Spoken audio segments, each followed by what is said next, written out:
And on this Memorial Day, a moving tribute to those who paid the ultimate sacrifice. Officials gathered in Grant Park for the 27th annual Memorial Day commemoration. Sean Lewis is here with that story. Hey, Sean. Hey there to both of you. You know, there is some debate on the true origins of Memorial Day, but one of the strongest arguments comes in the form of a general from Illinois who fought in the Civil War.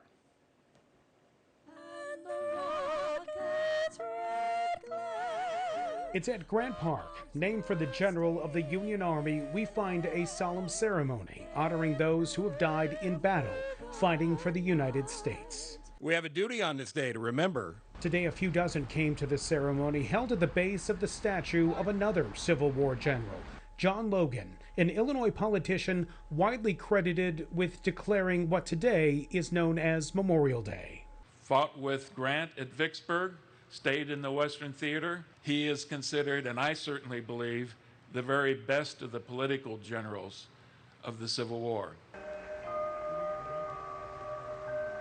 Today's politicians came here to honor America's war dead, more than 600,000 since World War I. Mayor Brandon Johnson, a former social studies teacher, brought his own lesson in history. Many people gave their lives during one of the most divided times in our nation's history, which tells me that this country and the city of Chicago, we have a practice of bringing people together. And that's really what this day is about, is remembering those who gave their lives so that we can unite a country. Also here are those who have lost loved ones in war. It was tough, very tough.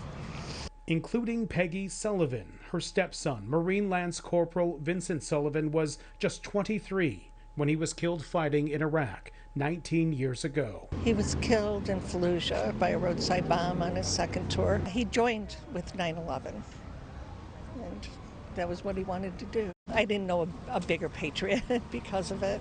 A patriotism some say may be lost, though those currently serving see the armed forces still as a unifying force, honoring those who have given their lives. We don't support a political party. We support and defend the Constitution of the United States against all enemies, foreign and domestic. And I look at that and I can sleep at night knowing that there's a document that exists that says that all men are endowed with inalienable rights, life, liberty, and the pursuit of happiness. And that's what I defend.